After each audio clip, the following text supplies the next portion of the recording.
حضرت سیدنا عمر بن عبد العزیز رضی اللہ تعالی عنہ ایک جنازے کے ساتھ قبرستان تشریف لے گئے تو وہاں ایک قبر کے پاس بیٹھ کر غور و فکر میں ڈوب گئے۔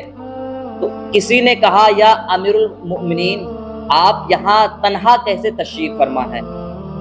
تو آپ فرمانے لگے، ابھی ایک قبر نے مجھے پکار کر بولا، اے عمر بن عبد العزیز، مجھ سے کیوں نہیں پوچھتے کہ میں اپنے اندر آنے والوں کے ساتھ کیا برتاؤ کرتی ہوں، یعنی جو میرے اندر آتا ہے میں ان کے ساتھ کیا برتاؤ کرتی، آپ مجھ سے یہ بات کیوں نہیں پوچھتے ہو؟ تو میں نے اس قبر سے کہا، مجھے ضرور بتا۔ تو وہ کہنے لگی، جب کوئی میرے اندر آتا ہے تو میں اس کا کفن پھاڑ کر جسم کے ٹکڑے ٹکڑے کر ڈالتی ہوں، اس کے جسم کے ٹکڑے ٹکڑے کر ڈالتی اور اس کا گوشت کھا جاتی ہوں۔ کیا آپ مجھ سے یہ نہیں پوچھیں گے کہ میں اس کے جوڑوں کے ساتھ کیا معاملہ کرتی ہوں؟ تو میں نے کہا، ضرور بتا۔ تو کہنے لگی، ہتھیلیوں کو کلائیوں سے، گھٹنوں کو پڈلیوں سے اور پڈلیوں کو قدموں سے جدا کر دیتی ہوں۔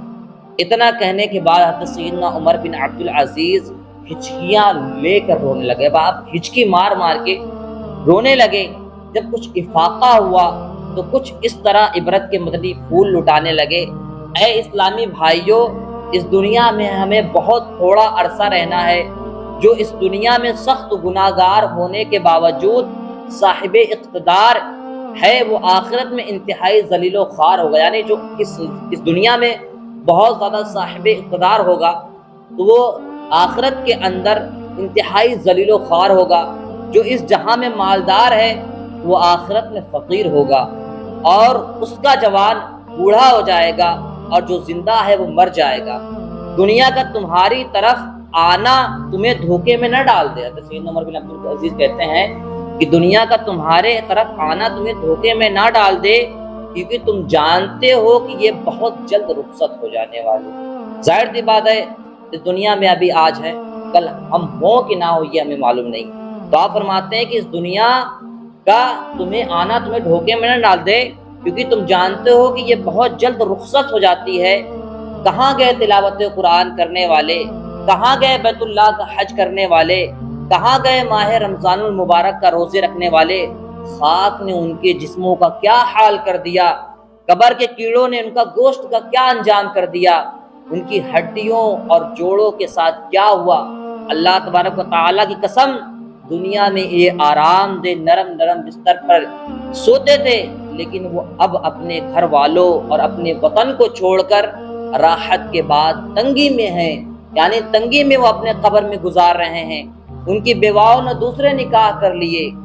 آپ فرماتے ہیں کہ ان کی اولاد گلیوں میں دربدر ہیں، اور ان کے رشتہ داروں نے ان کے مکانات و میراث آپس میں بانٹ لیے ہیں۔ واللہ ان میں سے کچھ خوش نصیب وہ ہیں جو قبروں میں مزے بھی لوٹ رہے ہوں گے کچھ ایسے بھی خوش نصیب جو قبر میں مزے بھی لوٹ رہے ہوں گے۔ واللہ بعض قبر میں عذاب میں گرفتار ہوں گے۔ آپ فرماتے ہیں کہ اللہ کی قسم بعض ایسے بھی ہیں جو قبر میں گرفتار ہوں گے، عذاب میں مبتلا ہوں گے۔ افسوس، 100,000 افسوس، اے نادان جو آج مرتے وقت کبھی اپنے والد کی، کبھی اپنے بیٹے کی، تو کبھی اپنے سگے بھائی کی آنکھیں بند کر رہا ہوتا رہتا ہے۔ کبھی بڑا بھائی چھوٹے بھائی کی آنکھیں بند کرتا ہے، کبھی بیٹا باپ کی جنازہ اٹھا رہا ہوتا ہے۔ ان میں سے کسی کو نہلا رہا ہے تو کسی کو کفن پہنا رہا ہے، کسی کے جنازے کو کندھے پر اٹھا رہا ہے اور کسی کے جنازے کے ساتھ جا رہا ہے، کسی کو قبر کے گڑھے میں اتار کر دفنا رہا ہے۔ یاد رکھ، کل یہ سبھی کچھ تیرے ساتھ بھی ہونے والا ہے، کل یہ سب ہمارے ساتھ بھی ہونے والا ہے۔ کاش مجھے علم ہوتا کہ کون سا گال قبر میں پہلے خراب ہوگا۔ حضرت سیدنا عمر بن عبد العزیز فرماتے ہیں، کاش مجھے یہ خبر ہوتی کہ میرا کون سا گال قبر میں پہلے خراب ہوگا۔ پھر حضرت سیدنا عمر بن عبد العزیز رضی اللہ تعالی عنہ رونے لگے اور روتے روتے بے ہوش ہو گئے، اور ایک ہفتہ بعد اس دنیا سے آپ تشریف لے گئے۔ میرے پیارے اسلام بھائیو، حضرت سیدنا فقیہ ابو اللیث سمرقندی رضی اللہ تعالی عنہ نقل فرماتے ہیں کہ قبر روزانہ 5 مرتبہ پکار کر کہتی ہے، اے آدمی تو میرے پیٹھ پر چلتا ہے میرا پیٹھ تیرا ٹھکانہ ہے، آخر میں میرا ٹھکانہ تیرا ٹھکانہ میرے ہی اندر ہوگا۔ اے آدمی تو مجھ پر عمدہ عمدہ یعنی لذیذ بڑے مہنگے مہنگے کھانا کھاتا ہے، ان قریب میرے پیٹ میں تجھے کیڑے مکوڑے کھائیں گے۔ اے آدمی تو میرے پیٹھ پر ہنستا ہے، جلد ہی میرے اندر آ کر روئے گا۔ اے آدمی تو میرے پیٹھ پر خوشیاں مناتا ہے، ان قریب مجھ میں غمگین ہوگا۔ اے آدمی تو میرے پیٹھ پر گناہ کرتا ہے، ان قریب میرے پیٹ میں مبتلا عذاب ہوگا۔ روزانہ قبر کی پکار کہتی ہے۔ شاعر لکھتے ہیں قبر روزانہ یہ کرتی ہے پکار، مجھ میں ہے کیڑے مکوڑے بے شمار۔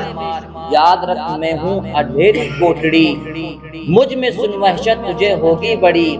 میرے اندر تو اکیلا آئے گا، ہاں مگر اعمال لیتا آئے گا۔ تیرا فن تیرا ہنر عہدہ تیرا، کام آئے گا نہ سرمایہ تیرا۔ دولت دنیا کے پیچھے تو نہ جا، آخرت میں مال کا ہے کام کیا۔